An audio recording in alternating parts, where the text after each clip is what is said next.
Welcome to Audiobook Heaven.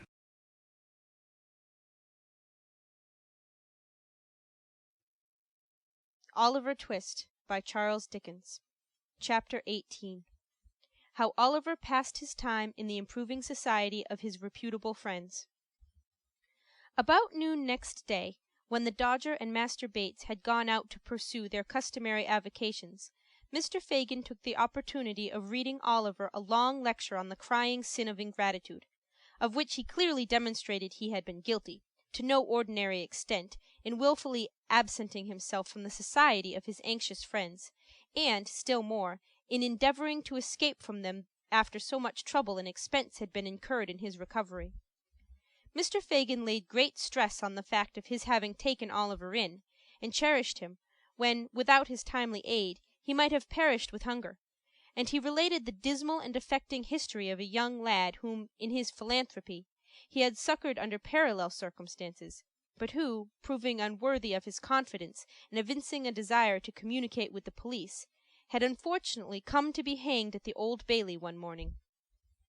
Mr. Fagin did not seek to conceal his share in the catastrophe, but lamented with tears in his eyes that the wrong-headed and treacherous behavior of the young person in question had rendered it necessary that he should become the victim of certain evidence for the Crown, which, if it were not precisely true, was indispensably necessary for the safety of him, Mr. Fagin, and a few select friends. Mr. Fagin concluded by drawing a rather disagreeable picture of the discomforts of hanging, and with great friendliness and politeness of manner expressed his anxious hopes that he might never be obliged to submit Oliver Twist to that unpleasant operation.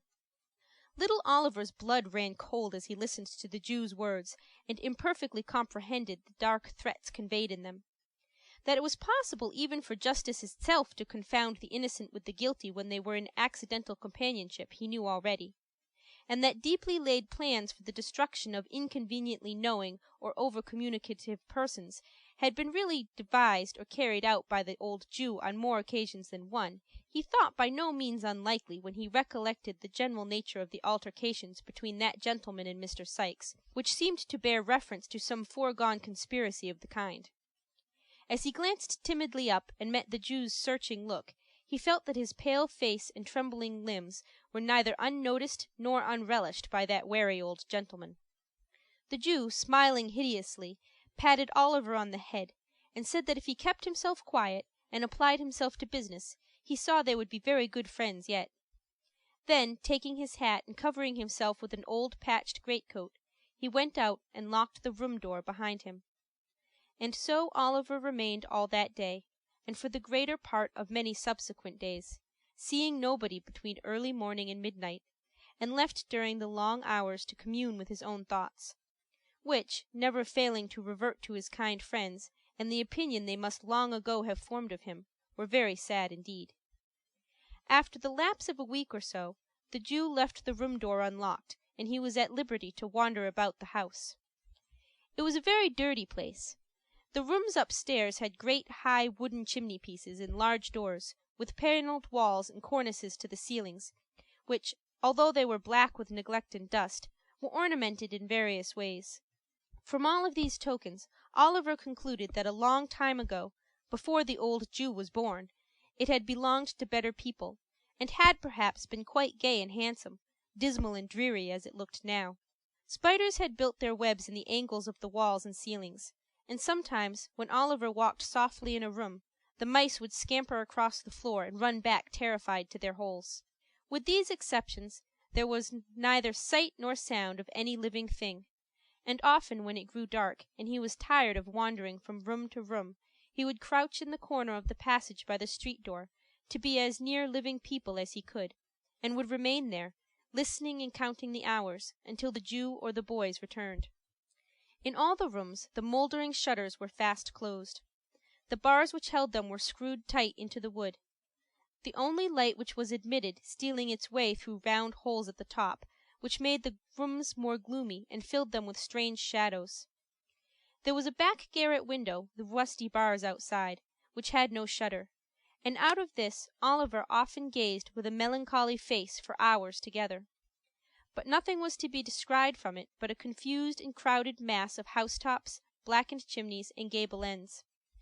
Sometimes, indeed, a grisly head might be seen, peering over the parapet wall of a distant house, but it was quickly withdrawn again, and as the window of Oliver's observatory was nailed down, and dimmed with the rain and smoke of years, it was as much as he could do to make out the forms of the different objects beyond, without making any attempt to be seen or heard, which he had as much chance of being as if he had lived inside the ball of St. Paul's Cathedral.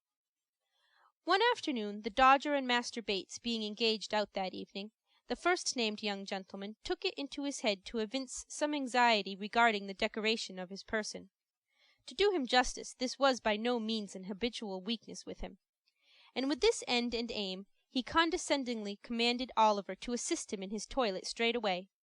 Oliver was but too glad to make himself useful, too happy to have some faces, however bad, to look upon, too desirous to conciliate those about him when he could honestly do so, to throw any objection in the way of this proposal. So he at once expressed his readiness, and kneeling on the floor while the Dodger sat upon the table so that he could take his foot in his lap, he applied himself to a process which Mr. Dawkins designated as japanning his trotter cases. The phrase, rendered into plain English, signifieth cleaning his boots. Whether it was the sense of freedom and independence which a rational animal may be supposed to feel when he sits on a table in an easy attitude, smoking a pipe, swinging one leg carelessly to and fro, and having his boots cleaned all the time, without even the past trouble of having taken them off, or the prospective misery of putting them on, to disturb his reflections, or whether it was the goodness of the tobacco that soothed the feelings of the Dodger, or the mildness of the beer that mollified his thoughts, he was evidently tinctured, for the nonce, with a spice of romance and enthusiasm foreign to his general nature. He looked down on Oliver with a thoughtful countenance, for a brief space, then, raising his head and heaving a gentle sigh, said, half in abstraction and half to Master Bates, "What a pity it is if he isn't a prig!" "Ah," said Master Charles Bates, "he don't know what's good for him." The Dodger sighed again and resumed his pipe, as did Charlie Bates. They both smoked for some seconds in silence. "I think I know that," replied Oliver, looking up. "It's a You're one, are you not?" inquired Oliver, checking himself. "I am," replied the Dodger. "I'd scorn to be anything else." Mr. Dawkins gave his hat a ferocious cock, after delivering this sentiment, and looked at Master Bates as if to denote that he would feel obliged by his saying anything to the contrary. "I am," repeated the Dodger. "So's Charlie. So's Fagin. So's Sikes. So's Nancy. So's Bet. So we all are, down to the dog, and he's the downiest one of the lot." "And the least giving to preaching," added Charlie Bates. "He wouldn't so much as bark in a witness box for fear of committing himself. No, not if you tied him up in one and left him there without wittles for a fortnight," said the Dodger. "Not a bit of it," observed Charlie. "He's a rum dog. Don't he look fierce at any strange cove that laughs or sings when he's in company?" pursued the Dodger. "Won't he growl at all when he hears a fiddle playing? And don't he hate other dogs as ain't of his breed? Oh, no." "He's an out-and-out Christian," said Charlie. This was merely intended as a tribute to the animal's abilities, but it was an appropriate remark in another sense, if Master Bates had only known it. For there are a good many ladies and gentlemen, claiming to be out-and-out Christians, between whom and Mr. Sikes' dog there exist strong and singular points of resemblance. "Well, well," said the Dodger, recurring to the point from which they had strayed, with that mindfulness of his profession which influenced all his proceedings, "this hasn't got anything to do with young Grain here." "No more it has," said Charlie. "Why don't you put yourself under Fagin, Oliver?" "And make your fortune out of hand," added the Dodger, with a grin, "and so be able to retire on your next property, and do the genteel as I mean to in the very next leap year, but 'fore that ever comes, and the 42nd Tuesday in Trinity week," said Charlie Bates. "I don't like it," rejoined Oliver, timidly. "I wish they would let me go. I would rather go." "And Fagin would rather not," rejoined Charlie. Oliver knew this too well, but thinking it might be dangerous to express his feelings more openly, he only sighed, and went on with his boot cleaning. "Go!" exclaimed the Dodger. "Why, Where's your spirit? Don't you take any pride out of yourself? Would you go and be dependent on your friends?" "Oh, blow that," said Master Bates, drawing 2 or 3 silk handkerchiefs from his pocket and tossing them into a cupboard. "That's too mean, that is." "I couldn't do it," said the Dodger, with an air of haughty disgust. "You can leave your friends, though," said Oliver, with a half smile, "and let them be punished for what you did." "That," rejoined the Dodger, with a wave of his pipe, "that was all out of consideration for Fagin, 'cause the traps know that we work together, and he might have got in trouble if we hadn't made our lucky.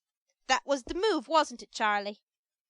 Master Bates nodded assent, and would have spoken, but the recollection of Oliver's flight came so suddenly upon him that the smoke he was inhaling got entangled with a laugh, and went up into his head and down into his throat, and brought on a fit of coughing and stamping about 5 minutes long. "Look here," said the Dodger, drawing forth a handful of shillings and halfpence. "Here's a jolly life. What's the odds where it comes from? Here, catch hold. There's plenty more where they were took from. You won't you? Ah, you precious flat." "It's naughty, ain't it, Oliver?" inquired Charlie Bates. "He'll come to be scrogged, won't he?" I don't know what that means," replied Oliver. "Something in this way, old feller," said Charlie. As he said it, Master Bates caught up an end of his neckerchief, and, holding it erect in the air, dropped his head on his shoulder and jerked a curious sound through his teeth, thereby indicating by a lively pantomimic representation that scragging and hanging were one and the same thing. "That's what it means," said Charlie. "Look how he stares, Jack.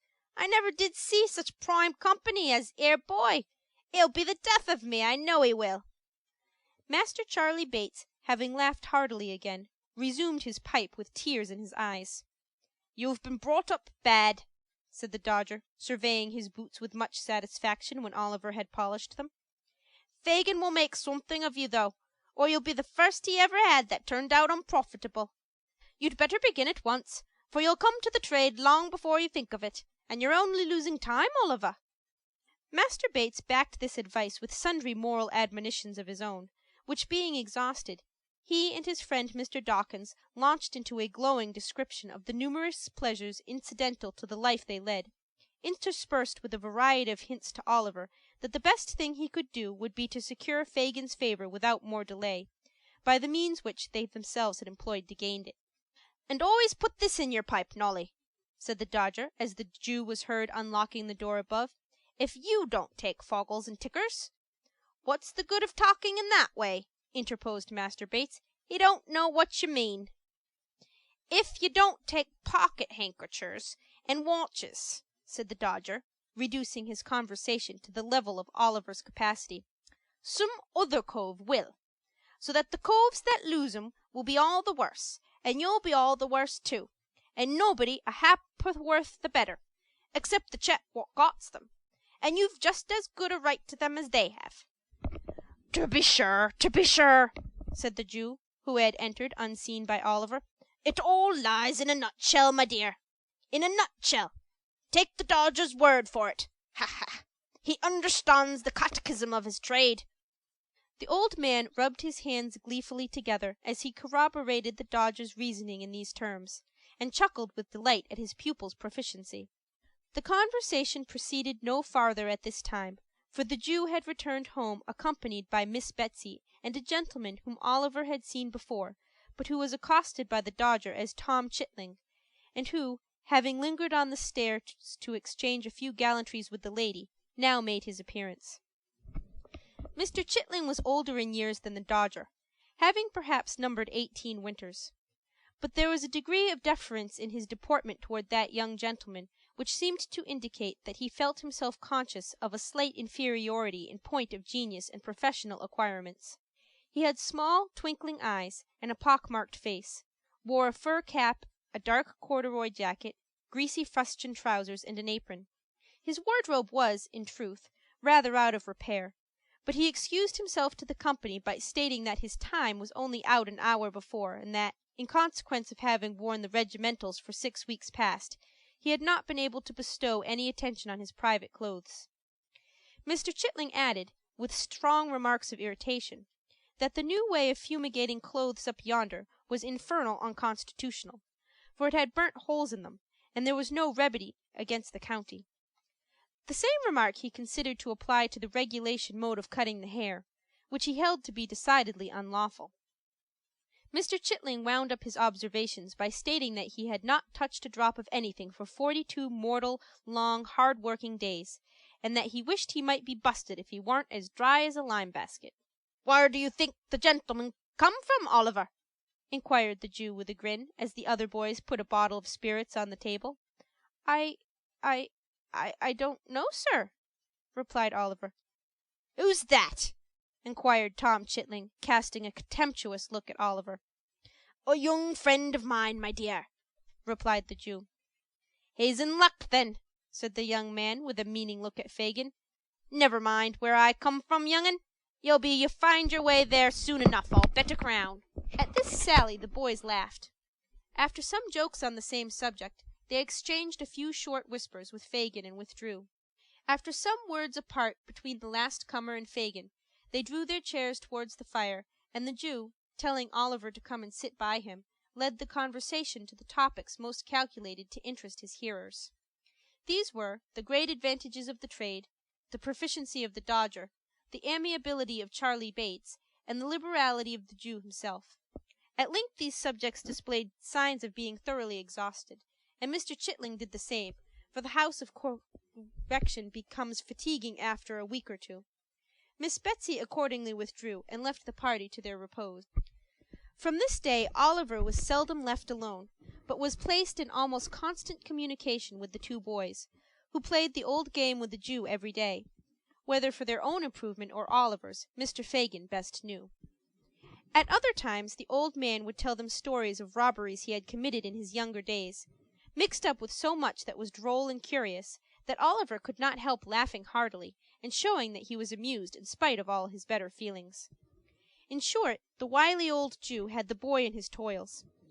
Having prepared his mind, by solitude and gloom, to prefer any society to the companionship of his own sad thoughts in such a dreary place, he was now slowly instilling into his soul the poison which he hoped would blacken it and change its hue for ever. End of chapter 18.